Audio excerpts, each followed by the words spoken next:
Dan Rothert, Top Student Athlete Recruiting.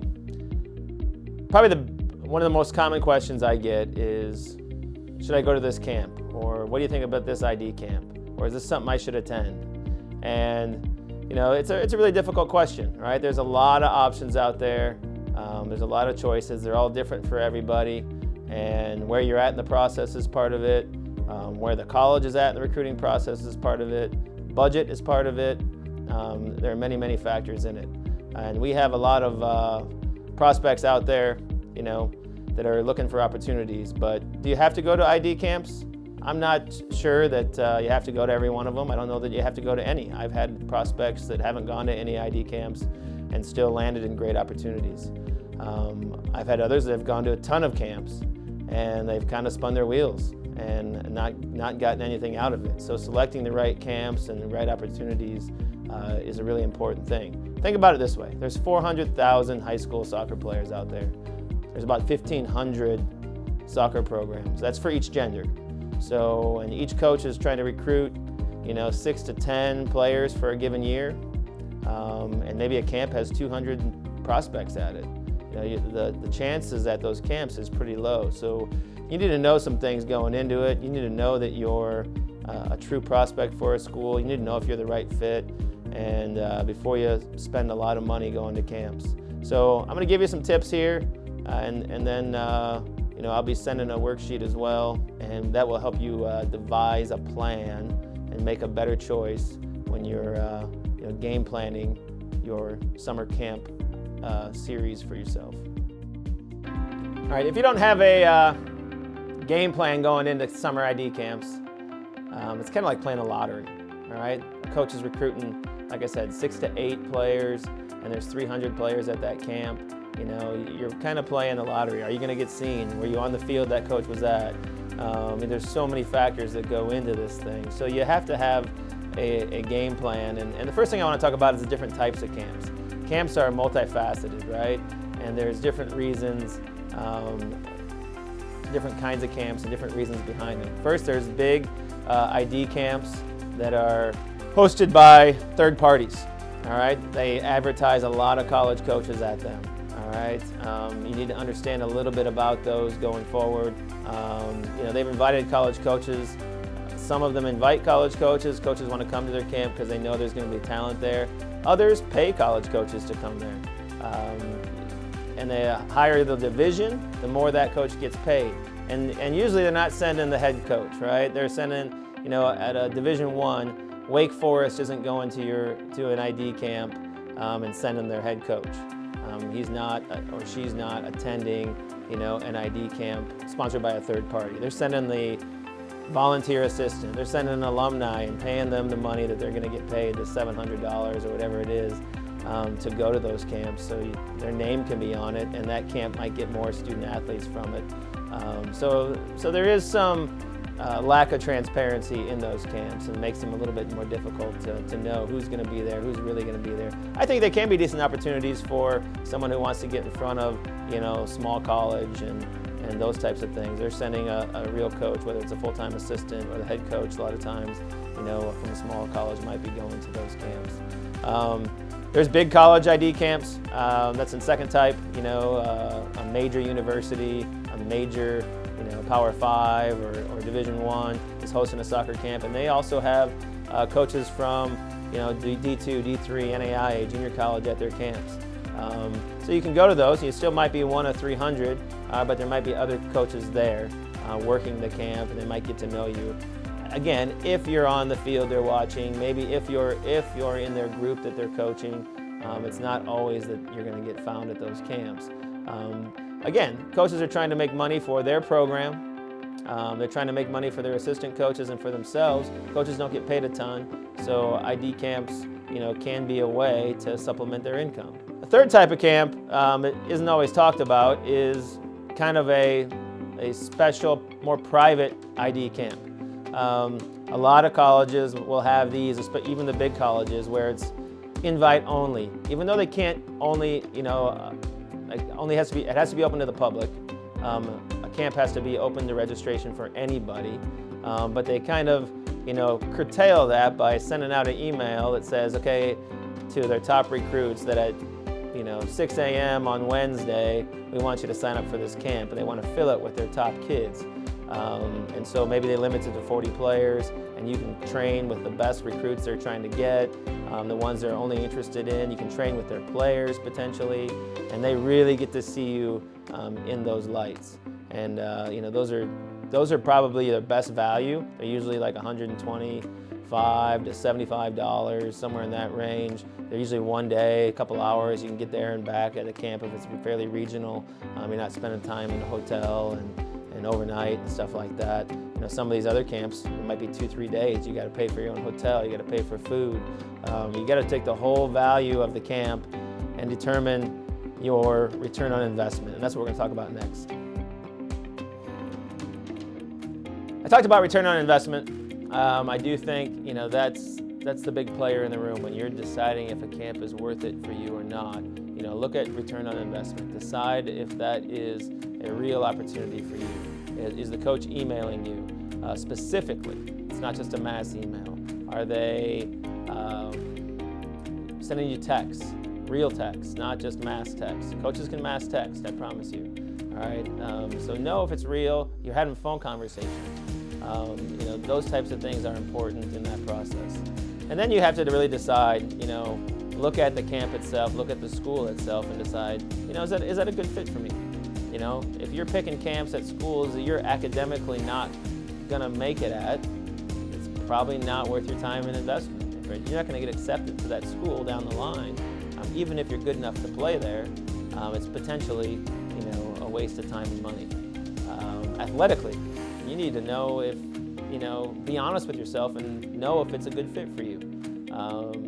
Can you play at that level? Are you good enough to play at that level? Those are all things that you really need to decide and have an idea of, at least, down the road. Now, you may not exactly know your level, and it's okay to stretch it a little bit. If you're getting interest from, a low-level Division I, but you really want to seek out a higher-level Division I program, go ahead and seek out that. Maybe go to a stretch camp and see if you can get seen. Because every coach is looking for different things. I like to say beauty is in the eye of the beholder. Well, the coach is the beholder. The coach is the one deciding if you're good enough or not. And you may be, not good enough for one coach, but you're a star player for another, and they're the same level of team or even sometimes higher. It just depends how that coaching style is, their style of play, all these different things.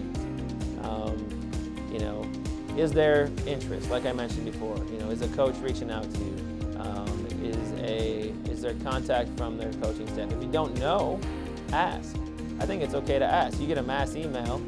I think every email you get or text, respond. Hey, coach, I'm considering your camp. What should I do next in the process? Can we set up a Zoom? Can we set up a phone call? If you do that, guess what? If they respond and they say, yeah, let's set up a Zoom and phone call, well, they're probably pretty serious about you because they're going to spend 45 minutes some night giving you a phone call. There's probably some serious interest. If they don't respond, it's probably not real interest. And don't feel bad about it. You're not going to get many no's in this process. You're going to get a lot of, just not response. And those no responses are basically no's after a few tries. And that's certainly part of it too. If you want to attend a camp where you have never had a conversation with a coach, that's okay, but you need to realize the return on investment and the chances are probably really low that you're going to end up attending that school and playing for them. And it needs to be real conversations. So just know that when you're looking at things. Out of region, if you're looking out of region, you want to go to school in the South or the West or places like that, you're probably going to have to go to camps to get your name out there, because those college coaches aren't coming to the Midwest to see your showcases or your league games or even high school games. You need to go get in front of them. So that's certainly a factor when you're deciding this stuff. Overall though, like I said before, I think you get a camp invite and you really want to find out where you're at, feel free to reach out to a coach. Hey coach, thanks for the invite to this camp. I'm really considering coming, and I love to play in front of you and show you what I got. Here's a link to my video again in case you didn't see that, throwing it out there. And then also giving them your schedule, and that type of thing. And then again, asking maybe, hey, can we have some more communication? Remembering that, coaches really can't communicate with you back and forth at Division I and Division II till after June 15th of your sophomore year, or after your sophomore year. Freshmen, all that stuff. Division III can reach out to you earlier. NAIA can as well, so you got to understand that. So reaching out to coaches can be super valuable. At least you get an answer or you don't, and you have some ideas of the direction you want to go when you're seeking ID camps. So how do you stand out at a camp? How do you stand out at an event in general? When you go there, you need to wow a coach. You need to set yourself apart, and it's, you can't hide in a corner. You got to be social. You got to introduce yourself. You got to have real things to talk about. Just going up and saying hi, and your name. Have a question. Have some ideas in mind. What are you recruiting for the class of 2023 or 2024 or whatever it might be? Ask a coach. Start the conversation. Those are really good things. If you're starting the conversation, it can go places. So I think that's important. Don't just send an email the week of the camp. Everyone says, okay, well, yeah, we're going to send emails out to the coaches before we go to their camp, and they're going to know who I am. Well, guess what? All 300 kids are instructed to do the same thing. It's not really setting you apart. Now, I'm not saying don't do it, all right, but I think you need to, do it way in advance. Like I said, maybe right when they invite you. Right away you come back to them. You're not getting a lot of that, so you got to separate yourself a little bit. But when you're at the camp and playing, you need to be, your body language is super important. How do you react to other players' mistakes and your own mistakes? How do you react to an injured player? Those types of things. Obviously, those are intangibles. Are you leading on the field? Are you vocal? Those things make you stick out. But additionally, are you doing things that wow a coach? A diving header, a 70-yard ball in behind the defense that's springing a teammate for a goal. An 80-yard recovery run, and you come back, and a hard tackle. Those types of things stand out. It's not the basics. It's not the 5-yard pass, and I never lost possession today. You got to have some risk reward in what you're doing on the field too. After the camp, sticking around, I said, asking for feedback. I think that's important. What can it take? What do you think of my play? What do you think it takes to be part of your program? Those types of things. Be the last kid to leave. I'll be honest, help clean up after a camp. If you're helping a coach move a goal or clean up stuff at the end of the camp, you're remembered. And then you have a chance to have a conversation with that coach. Leave your jersey on. They know what number you are. They remember who you were. Those little things can carry a lot of weight. All right, so I want to talk about a breakdown of the timeline of camps. Are you a freshman, sophomore, junior, senior?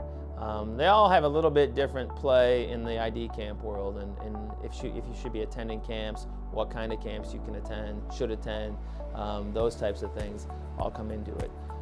Just real quick, on the women's side, typically women's recruiting, especially at the highest levels, is 6 to 9 months in advance of the men.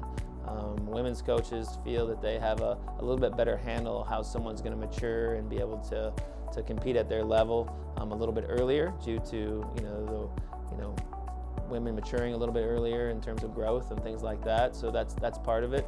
I also think the top 10% of athletes in this country that are looking to play in college are probably on an accelerated cycle. They might be a whole year ahead of everybody else. So you might see the one kid on your club who signed with a Power 5 team their sophomore year, or was getting interest and signed right away before their junior year even started. Well, guess what? They're in the top 10%. You might be a whole year behind that kid in recruiting. And so don't get caught up in the keeping up with the Joneses and, am I behind and that type of stuff, because the top 10% is just a totally different ballgame. Again, freshman year, let's talk about freshman year first. Or going into your freshman year. I think, anytime in that cycle, from the summer before your freshman year all the way through your freshman year, unless you're in that top 10%, I don't think it's a huge deal to be getting on, going to these camps and things like that. I do think, that it can be a good experience to kind of see what they're all about. to get a feel for different campuses and things like that. And so when your time does come and you're getting ready to be really evaluated at those camps, you're ready for what they're all about. I mean, they're different. Everyone's hyped up. Everyone's, trying to show their best stuff. Some kids are ball hogs, things like that. You need to learn to play with different players you've never played with, and learn how to do that, and learn how to be a leader with those kids, and vocal and stuff like that. So learning a little bit about how to do that before you're really into the evaluation cycle a year or two later, can be certainly helpful. But again, unless you're in that top 10%, I don't know if it's a huge deal. Sophomore year. I think sophomore year, again, you don't have to spend elaborate amounts of money on this and the ID camp scene, but go to a few local camps. Some colleges that are nearby you, or there's a third-party camp nearby you that's relatively inexpensive. Again, gives you the experience, so when it's go time, coaches are watching and things like that. And heck, you might even get a little bit of interest at a smaller camp, where a coach, you're on their radar. You're on their radar when June 15th comes the next year. Those types of things, and the coaches might be in touch with you. The June 15th thing, I do want to hit on that because I'm talking about sophomores. June 15th after your sophomore year is when, a lot of coaches, Division I, Division II, can reach out to you. I'm still going to tell you, it's probably only the top 10%. Don't freak out if you're not in that, getting a phone call on June 15th. All right, I see a lot of hype about it on the social media world. To be honest, I got kids that are still being recruited by Division I's, and they're seniors, and it's April of their senior year right now. So don't worry about that piece of the puzzle. Worry about you. Know where you belong, and you'll be able to decipher this as things go along a little bit, and get don't stress out about it too early. I think that's a huge part of it. All right, junior year. We're going to talk about that. That's a big year. We're talking about going into junior year. So the summer before junior year, all the way through, summer before senior year. It's about a 15-month span there, right? It's probably the most critical time in the evaluation time. Picking camps, in this time frame can be pretty important. Especially, I would say in that junior year, summer going into senior year span. I think that can be a really big, important time span. So you got to pick. You got to pick and choose, and you have to prioritize your camps. I don't think you need to go to every one of them. I think you can go to the ones that are showing you interest and you're very interested in. I wouldn't spend a lot of time on camps where there hasn't been a lot of interest towards you, unless there are a lot of other coaches there that you might want to get in front of. If you're open to anybody, great. I think that then you have a better chance. I think casting a wide net and having an open mind is the best thing you can do in recruiting. And so, if you're going to these camps and you're okay with hearing from a school you've never heard from before, that's a great opportunity as well. So, but I think it's important. Have a budget. That's a really important piece of it. Understanding how much we can spend as a family on the camp scene. That includes travel, food, hotel, things like that, plus the camp fees. Have a plan for that and stay under that. You can spin your wheels on this and spend way more money on camps than you would potentially get in scholarship money. So think about it that way when you're breaking this whole thing down. A lot of times in the time period, junior into senior year, you're going to go to ID camps or get invited to these specialized ID camps or very specific ID camps, 40, 50 kids out of them, a chance to get in front of the coaching staff, a chance to see the college. Those can be really important in the process because maybe a coach did see you at a third-party camp. They saw you at a big camp of 300 people, and the level of play at those camps is often a little bit off. Because everybody's invited. So there could be a really bad player playing right next to you and it doesn't make you look the strongest. And so how do you elevate that? They might say, yeah, we liked what we saw. We couldn't really tell. We'd like you to come to our, a smaller profile camp we're having just for our top recruits.